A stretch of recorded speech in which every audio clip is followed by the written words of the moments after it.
Hello again, Internet. Welcome back to CYJ. Anyway, today's episode, as you've no doubt noticed from the title of the video, it's going to be something a little bit different. We're actually not going to be playing games today, we're going to be talking about them. Yes, just like every other YouTuber already in existence has already given their personal top lists of their favorite games ever made, it is high time that I did the same. I have to say, I kind of surprised myself with just how difficult this list was for me to compile.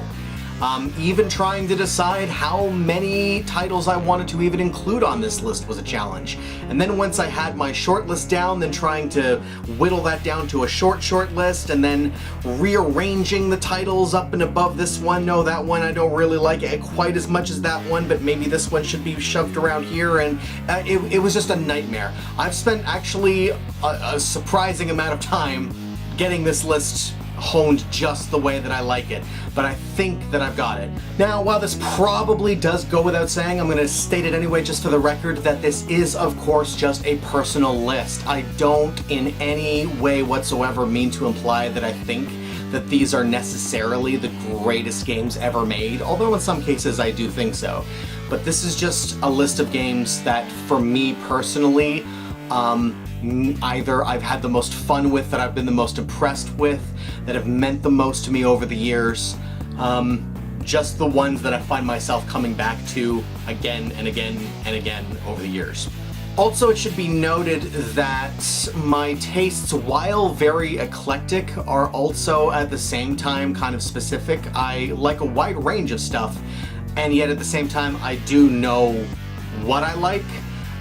So you're gonna notice that there's a lot of franchises on this list that continually get represented again and again and again. Even though it's totally fair to say I've played a lot of games, you know, compared to what's out there, and I suspect even compared to other gamers, I feel like I really haven't played as much as I could have, and as much as what you might expect to be represented on a list like this. So if you're surprised that there's a particular game that didn't make the list, or for that matter even get an honorable mention from me, and you think that it really deserves to be on a top list, again, please bear in mind, this is just my list. Not only is this list just supposed to reflect my personal favorites, but also please do bear in mind that I haven't played everything. If there's a game that you think is just absolutely stellar, a 10 out of 10, you can't believe how any gamer worth their salt wouldn't put it on a top list, the chances are very high that I simply haven't played it. I tend to be the type of person who, to be honest, kind of doesn't really hate very much, whether we're talking about games or movies or literature or whatever it is. I just have a tendency to be able to see some good in basically everything. So usually with me, worst case scenario is I'll say something just isn't quite for me, or it didn't really do much for me. It's exceedingly rare that I ever say I straight up hate something. So again, if your like absolute favorite game in the entire world didn't even get a mention from me, it's probably not me thinking that it was garbage, or even that I just didn't really like it, or it wasn't for me. Vastly more likely that I just simply haven't played it. Anyway, I think I've got basically the PSA stuff out of the way, so let's get onto the list. As I mentioned earlier, I had a hard time figuring out how many I should be including on this list. Should I be doing a top 10, maybe a top 50, even toyed with the idea of a top 100 at one point. I decided that's way too much work and way too long, and I'm gonna put people to sleep by the time I get to the top of it anyway.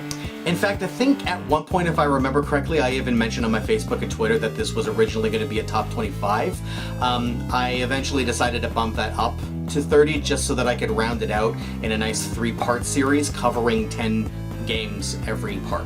So without further ado, this is CYJ's top 30 games. In this video, we're going to be doing numbers 30 up to 21. So let's kick it off with number 30.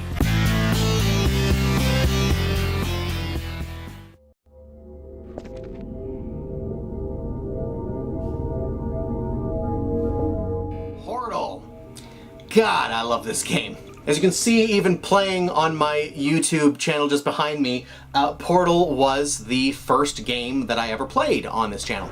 So I think this game was originally part of the orange. Oh yeah, it even says on the top of the box here, also available in the orange box. But I've only ever played it on PC. Of course, nowadays you don't even need the disc for it. It's all just on Steam anyway. I'm not really sure what to say about this game exactly. Well, I mean, there's nothing that I could say about it really that I haven't already said in my videos that I did on it. So if you're really interested in my deeper opinions, I would recommend just watching that series. But I was so impressed at the time, and really still am, with pretty well everything about it. I mean, the storyline is really intriguing. The puzzle design is fantastic. The mechanics work really well. Just how the story is told is really funny. Of course, like how do you not find GLaDOS amusing? Classic to the you know, sort of Half-Life universe, we once again are given a silent protagonist. Which is really interesting. And I mean, I think in terms of the mechanics themselves, you have to agree, it's pretty original. There's really no other game out there like it. Certainly no game like it that I've played before or since, except of course for the sequel, which incidentally I also played on this channel. Check out that series too. All in all, I'm not really sure exactly what else to say about it other than it's just an extremely tight experience from beginning to end.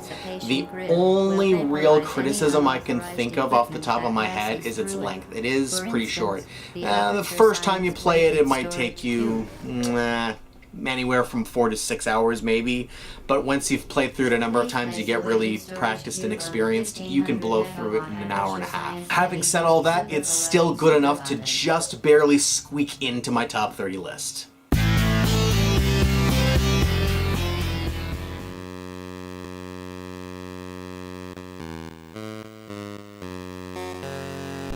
Number 29, Batman on NES. Now, I know you're probably saying, but Jordan, Arkham Asylum series? I'm sorry. I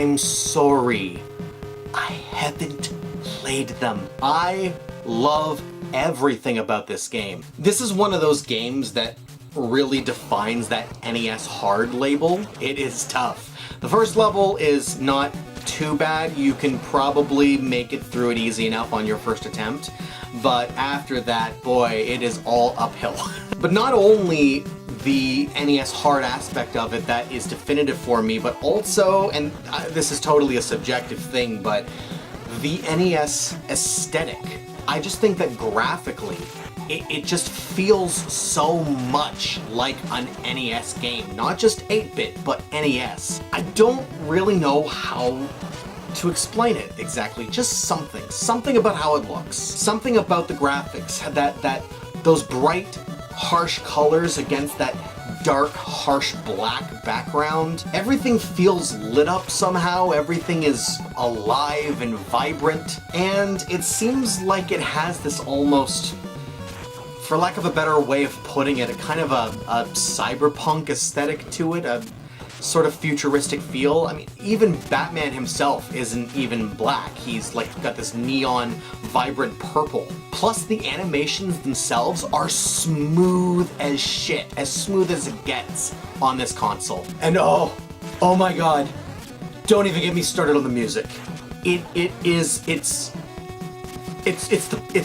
the best. I mean, it leaves me speechless. There's nothing else to say. It's just the best. If you've played this game, you know what I'm talking about. It rocks. And I mean, like, just everything about it, like, it plays so well. It feels so fluid. Playing as Batman just feels awesome. You feel like a real superhero, at least as close as you ever get to that feeling on the NES. And just like all the attacks and everything, you know, your punches, your batarangs, your shurikens. And then of course there's that whole mechanic of wall jumping, you know, a la Ninja Gaiden, only I think that it does it even better than that game. It's just so cool and so much fun. I also really like how it very, very loosely follows the plot of the 1989 Michael Keaton Tim Burton Batman movie. And it's got these like really cool cutscenes and everything, especially, again, I know I keep talking about the significance of the game being on the NES, but for an NES game, those cutscenes were fucking dope. Although not, of course, to hold too closely to the film's plot, they do have a wide array of very original and unique enemies, and especially the bosses, which are man, on a whole other level as far as video game bosses go. And I mean, you want to talk about a challenge. Like, I've been playing this game ever since I was a kid, and it took me well into my adulthood before I finally bested it. That last boss is an absolute bitch, let me tell you, but it's like the best feeling in the world when you finally pull it off. Criticisms? Possibly too difficult for its own good in some portions. I can totally see how it would get frustrating to a level that it would just turn players off and they would sit it down and not bother picking it back up again. There's easier games out there if you want to pick those up, but for those of us that really want a challenge, man, you'd be hard-pressed to do better than this.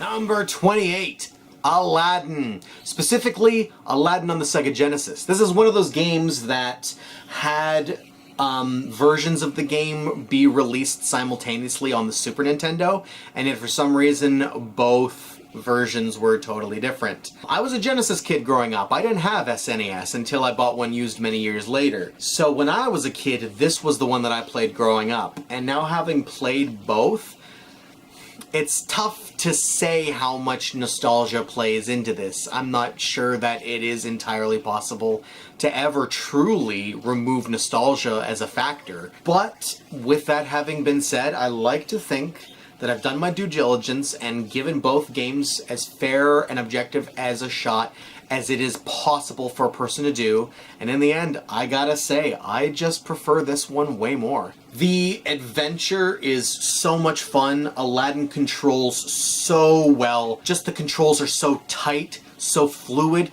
Talking about fluid, speak of the animation, holy shit, you've never seen animation this smooth. In fact, if I'm not mistaken, I think that the game's sprites were actually animated by Disney animators. I could be mistaken about that, don't quote me on that, but I think that the actual artists at Disney had a direct hand in doing the artwork for the game. But yeah, I mean, the game itself is super fun, and there's a lot of like variety in the levels. All of the levels are like scenes from the movie, kind of, even though, again, kind of like the last entry with Batman, it follows the movie plot, but only loosely, but yet there's still enough of a connection that it does feel like you really are playing an interactive movie. Like, anybody that was a fan of the movie could really seriously enjoy this just for that, being able to follow along with the plot. And even though it does, you know, shuffle plot points around and everything for the sake of the game story making sense, it's still really nice to see how they made the effort to kind of fit everything in. Also, more than maybe any other game that I've played, well, that's maybe not true, but possibly true at least for the games on this list, the amount of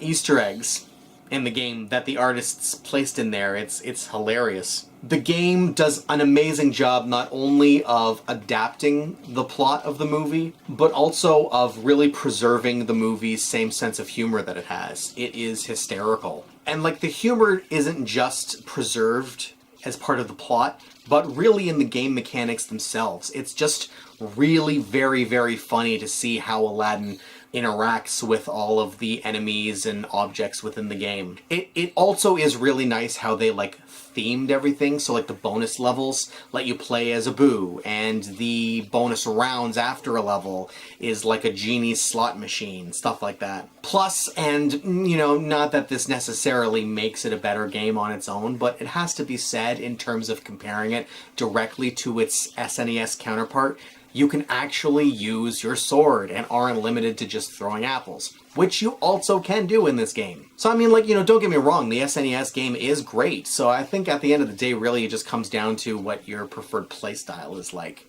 Whereas the SNES game is, it's probably fair to say, mainly just a platformer. This takes equal parts platforming and combat and mixes them together really well.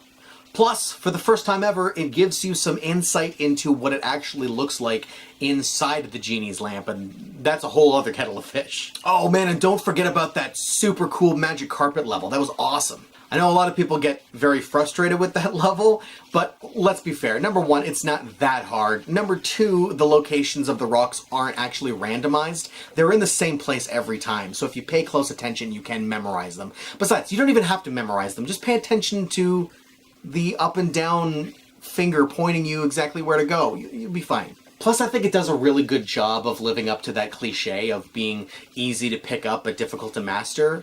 Just throwing this in your Genesis, turning it on, and just playing casually for a little while, you can have a lot of fun with it. But it also does provide a decent challenge for people that want to really get something more out of it.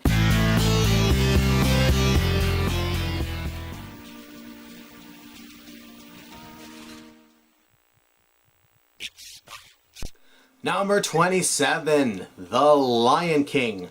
Just narrowly beating out the other Disney title for the Genesis on this list. This one also was released congruently for the SNES, although if I'm not mistaken, I believe these versions are basically identical. Man, it was really, really tough trying to decide which one, either this or Aladdin, was gonna take the higher spot on the list. In the end, the reason I decided on The Lion King was because there's ultimately just more variation in the levels. Whereas with Aladdin, there's some new elements to each new level. In The Lion King, each level is almost like a completely different game practically. I mean, call it a gimmick if you want to, but each level has its own very unique thing that makes it wildly different from every other level in the whole game. It's like you're just constantly being faced with new challenges and having to learn new things. You can never really get too comfortable with the gameplay because it's always getting changed up on you. Having said that, the gameplay itself is tremendously tight. Simba feels so smooth. Just like with Aladdin, the animation is gorgeous. The controls are extremely tight, and once again, as was the case with Aladdin, this one also does a very decent job of following the plot of the movie, recreating all of the characters and all of the scenes and having everything themed really smartly. And you get like everything that you would possibly expect out of a Lion King game. You get when you start as a cub and you're just running around having fun in the Pride Lands, and then the next level you switch to jumping on top of giraffes and riding around ostriches and getting flung through trees by monkeys. And then later on you get the stampede level where it's like that pseudo 3D and you're running towards the camera and all the wildebeest behind you are running towards you and you're having to move left and right and evade them. And then you've got the Hakuna Matata level where you've got all the different waterfalls that go down in different directions, and every time you play the level it's a little bit different because you're like trying out different combinations and different directions to go in and see which way is the better route. And then after all that, you actually grow up an adult Simba and you get to be a big, strong lion instead of just a wimpy little cub, and you can actually like slash and maul enemies, and you've got power and you've got a powerful loud roar. And then that'll take you into the level that the whole thing is like a big labyrinth and you have to keep going through the caves one by one, seeing which rooms they lead you into, and oh, I hit a dead end, I gotta go back and find some other way to try to get to the end. But then you can't leave a cave until you beat all of the hyenas in the room. It's like the rules from level to level keep changing, and it really keeps the game feeling fresh the whole way through from beginning to end. And then sure enough, in the very last level, it really does a good job of putting together all of the skills that you would have had to have learned up until that point. And then of course, even just trying to figure out how to beat the end boss is a challenge in and of itself. Pro tip, buy a 6-button controller. You'll thank me later. Plus then you get like all the bonus levels where you get to play as Timon and Pumbaa. It's so much fun. And again, just as was the case with the two games before this, Batman and Aladdin, this game is no exception when it comes to the amazing music. They do an absolutely brilliant job of doing 16-bit recreations of the songs from the film. Man, coming up with anything negative to say about this game is a stretch for me. The only thing that really comes to mind is, of course, that accursed level 2 that everybody always complains about. I can't figure out how to solve the puzzle with the monkeys in the trees. I admit it can be a little bit confusing at first, but even as a kid, I eventually figured it out on my own, and I did it by myself without needing some other kid on the playground to tell me, or without the help of some magazine, or certainly no internet walkthroughs back in that day. I just don't think that it's quite as difficult as people are trying to make it out to be. With all that being said, I highly recommend this one. A lot of fun, never get sick of playing it.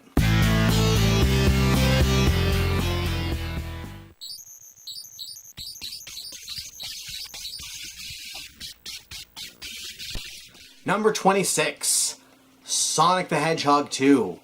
What game list that includes any Genesis games at all would be complete without this one?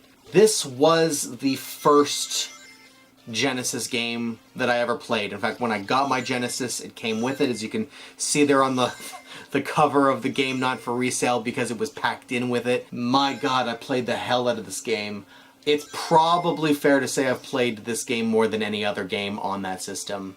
Probably for months and months on end, I played just this game. Just developing my skills, honing my ability, getting a little bit farther into every level every day. You know, not only would a lot of people argue that this is one of, if not the best Sonic game, it is certainly one of the best on the console. It exemplifies everything about the entire 16-bit age. Not to mention the blast processing, I mean, my God. I'm not sure I really have anything to say about this game that hasn't been articulated by everybody before me already. It's just awesome. I know Sonic has really gotten a bad rap in recent years, to say the least, but this is one of the good ones, and it's my personal favorite in the franchise. It introduced so much to what it is that we know Sonic to be today, and it kind of did it better than anything that came afterwards. The levels are super well designed, the controls are super tight,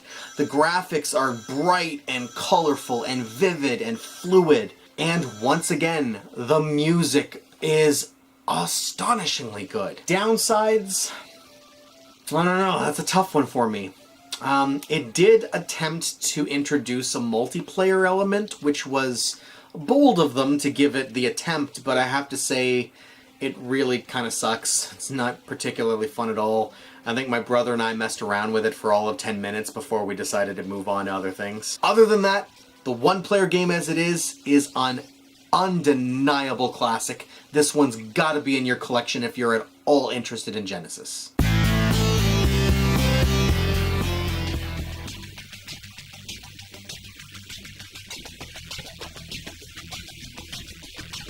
Number 25, The Adventures of Batman and Robin. Again, for the Sega Genesis. And again, as was the case with Aladdin, this game also had at the same time another version of the game released on the Super Nintendo that was totally different. This now marks the 4th Genesis game in a row on this list. I promise it's not all going to be Genesis. Having said that, I just could not keep this one off the list. I adore this game. Of course, to start, just taking into consideration the source material itself, Batman the Animated Series cartoon, which may well be one of, if not the best animated children's shows of all time. As was also the case with the prior 2 Disney games on this list. The animation is unbelievably smooth. It looks beautiful. The gameplay is stellar. It's almost like a beat 'em up in a sense, but it does maintain that kind of arcade feel to it. Plus, it's just super satisfying to have just like a million enemies coming out of the woodworks all at you constantly and just flying just a seemingly infinite supply of batarangs and bolas and shurikens at them. You maybe don't feel quite as much like Batman in this game as you might in other Batman titles, but it more than makes up for that, making you feel like a superhero. You feel unstoppable. Plus, the levels themselves are amazing. All of the bosses and mini-bosses, all like the graphical obstacles and everything. And again, at the time, this game was like the closest thing to 3D that I had ever played, at least on a home console. Some of the graphics in some of those levels really come right at you. Like it even says here on the back of the box, incredible scaling and rotation using Sega's new 3D sprite driver. Plus, it's really neat how they shake up some of the variety in gameplay too. Some of the levels where it turns into like a side-scrolling space shooter almost when you're in your bat glider.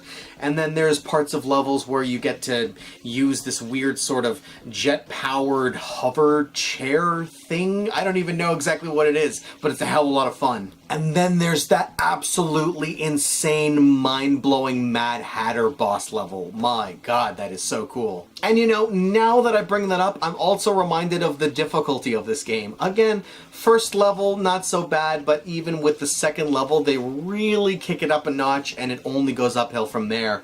This game is tough. There's only 4 chapters in the entire game, but trust me, that's all you need. This is more than enough challenge on its own. And also, I'd be remiss if I didn't bring up the co-op mode. It just seems to function really well, and it genuinely does help you to have somebody else covering your back.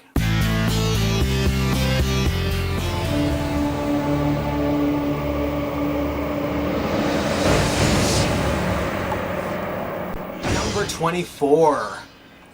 God of War.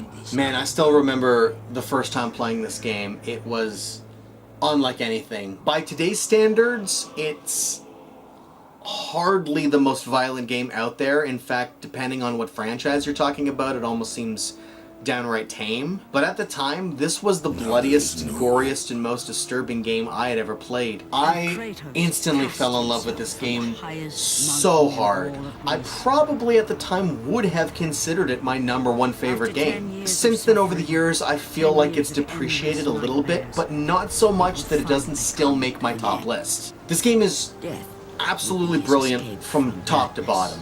Everything about it works. The storyline in particular is especially engrossing. I got absolutely obsessed with Kratos and the mythos that the game creates around him. I also really liked how it's not just like themed around Greek mythology, but they take actual Greek myths and then take this character called Kratos and just kind of toss him in the middle of it all and see how he screws everything up and changes the myths as we know them. Plus, everything from the combat, to the graphics, to the level design, everything about it works. It is so much fun. I couldn't even tell you how many times I've played this game from beginning to end.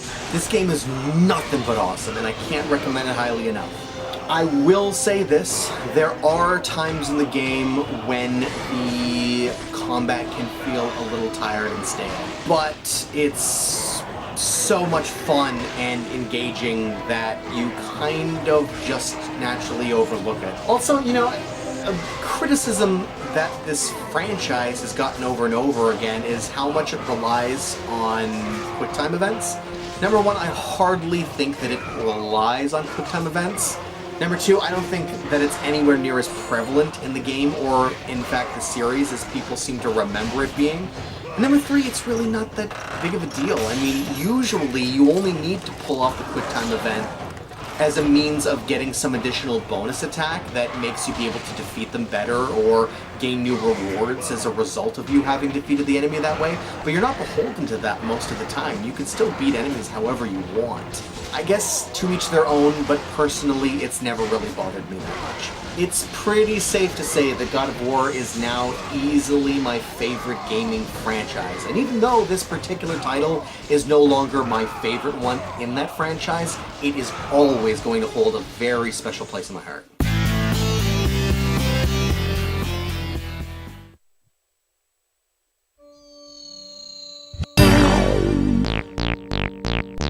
Number 23, Luigi's Mansion on the GameCube. This was, as was the case with I'm sure most people, the first game I ever played on the GameCube. I was at an age at that time where I was just old enough to start following video game news, and so I was kind of getting into a lot of the pre-promotion for the console and some of the launch titles that we were expecting. I have to admit, I was very skeptical at first of the idea of there not being a Mario game as the launch title. Not that I necessarily have anything against Luigi, but having said that, it was the entire gameplay being wholly different than any other Mario game that did make me wonder what Nintendo was thinking. I've gotta say, I really wasn't expecting much, and happily, I was seriously proven wrong. I Still not sure that even to this day I can explain why it works so well, but it really does. In fact, as I understand it, I believe that the GameCube controller was even designed specifically with this game in mind. In fact, come to think of it, I seem to recall an interview where the developers were saying even some of the GameCube's hardware capabilities were designed with this game in mind. And it shows. I mean, graphically it just looks gorgeous. Even though it was a launch title, it's still one of the best looking games on the console. And I can remember, especially at the time, as a kid playing it for the first time, I was blown away at the graphics. I thought, oh, this is how far we've come? How can games possibly ever look better than this? Now, obviously, that's a humorous statement to hear said aloud today, and yet at the same time, when I play this game today, there's something about that aesthetic that just looks so good to me still. I mean, it's not realistic, but it's as realistic as a cartoon character gets. But enough about how the game looks. The gameplay itself is so much fun. Even just the mechanic of running around the mansion and exploring all the different rooms and getting the different keys that unlock rooms all the way on the other side of the house and having to figure out where to go, what to do next, and then all of the puzzles of figuring out how to capture each new boss ghost. Oh, it's great. And I can't quite say if this is just due to my own inexperience as a gamer at that point, but it was the first game that I had ever played that made use of 2 joysticks. I really had a lot of fun getting into that dynamic of one stick controlling his movement and the other stick controlling where he aims. Really coming up empty on criticisms. I don't want to give this game a free pass, but trying to come up with criticisms, and I've just got nothing.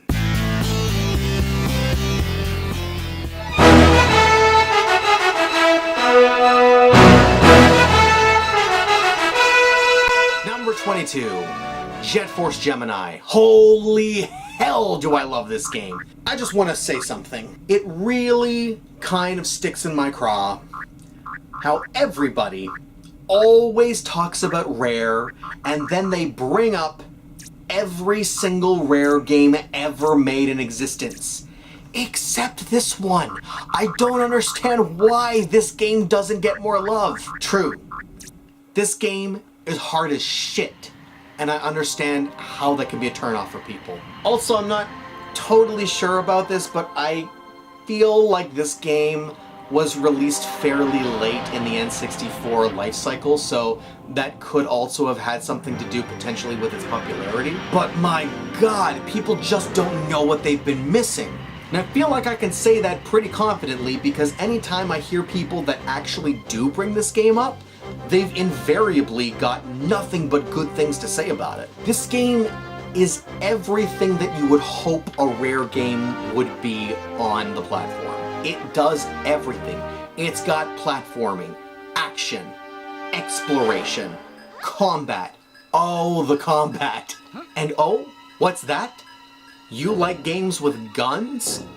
Oh, this game's got guns. I mean, this game is basically like kind of a cartoonish version of Starship Troopers, just splattering bugs left and right. Not only does it portray this really gritty sci-fi futuristic thriller that I don't think has been recreated by anything else on the system, it also preserves that classic Rare humor. Maybe not so much as a Conker's Bad Fur Day or a Banjo-Kazooie, but it is still there. Indeed, even the entire race of tribals preserves that banjo way of talking. The storyline is so cool, and it really sucks you in. The level design, again, is just bang on. There's all kinds of different areas to explore, all different kinds of branching paths that you can come back and re-explore at later times. Then, of course, you got the 3 different characters, all with their own special, unique abilities. And, of course, maybe one of the things that the game does the best,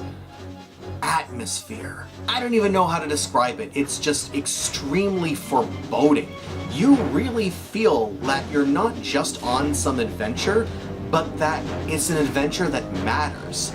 It's life or death. The survival of an entire species lays in your hands. One thing I totally have to acknowledge in terms of criticism is the controls. They can be a little bit on the complex side and not very easily accessible. In fact, I can even remember once many years ago lending this game to a friend, and after only a couple of weeks she gave it back to me saying it just wasn't really for her, mainly because she just had such a difficult time in controlling it. I actually thought the same thing at first too.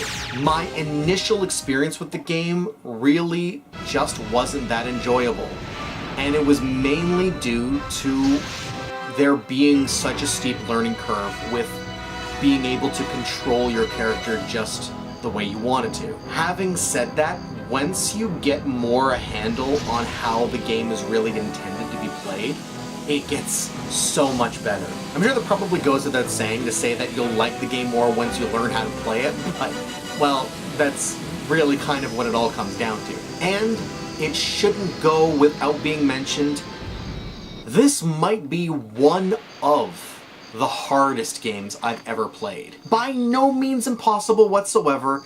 With enough practice, you can definitely get to the level that you need to in order to succeed. Plus, there is this one really cool mechanic where at a certain point, you get to have a friend join you on your journey that from that point on can then actually be controlled by a second player, and it introduces this really neat co-op mode. And of course, the game technically does have multiplayer, but it's okay. The main adventure is the real reason to be playing this game. I think this is easily one of the absolute best games on the console.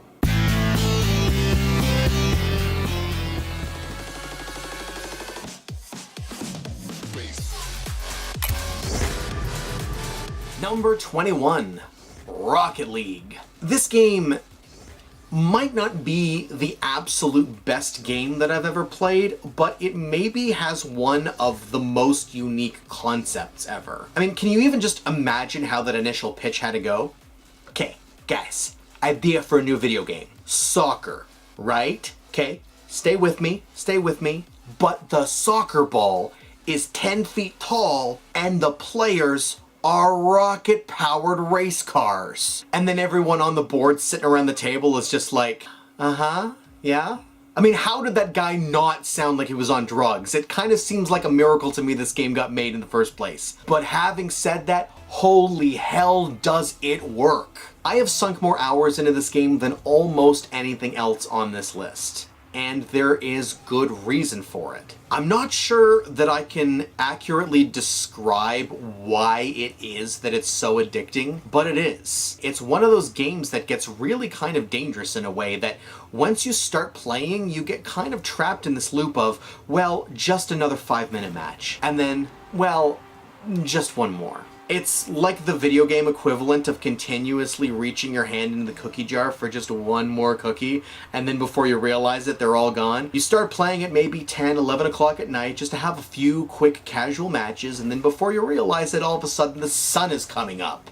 It's as though we took all of these elements that seemed as though they should never be even remotely related to each other, and then joined them together in such a way that made it seem as though they were always meant to be that way from the beginning. And then of course there's the other thing that the game does really well outside of the gameplay, and that's customizability. I think I read somewhere once that there's something like over 1 trillion different potential combinations when it comes to which vehicle you choose, all of the different skins that you can have for each of them, the antennas, the toppers, the boost streams, everything can be changed, and you can always be unlocking more and more content all the time. And that's another one of the really cool things about this game, is that despite it having been out for years now, the developer continuously puts out more and more content for it all the time, and it just keeps giving players more and more of a reason to keep playing. Mind you, of course, not that you needed any of that for an excuse to keep playing. Lord knows the game is more than enough fun on its own. But it is just one little thing that keeps the game from maybe getting too stale. And of course, I didn't even touch on all of the different game modes there are.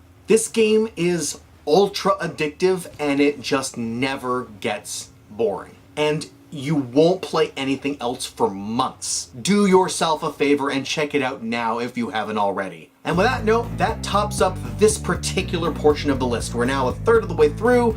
Join us next week and we'll be tackling the next 10 entries on the list. See you then. Then of course you got the bonus levels where you get to play as Pomone and Toomba.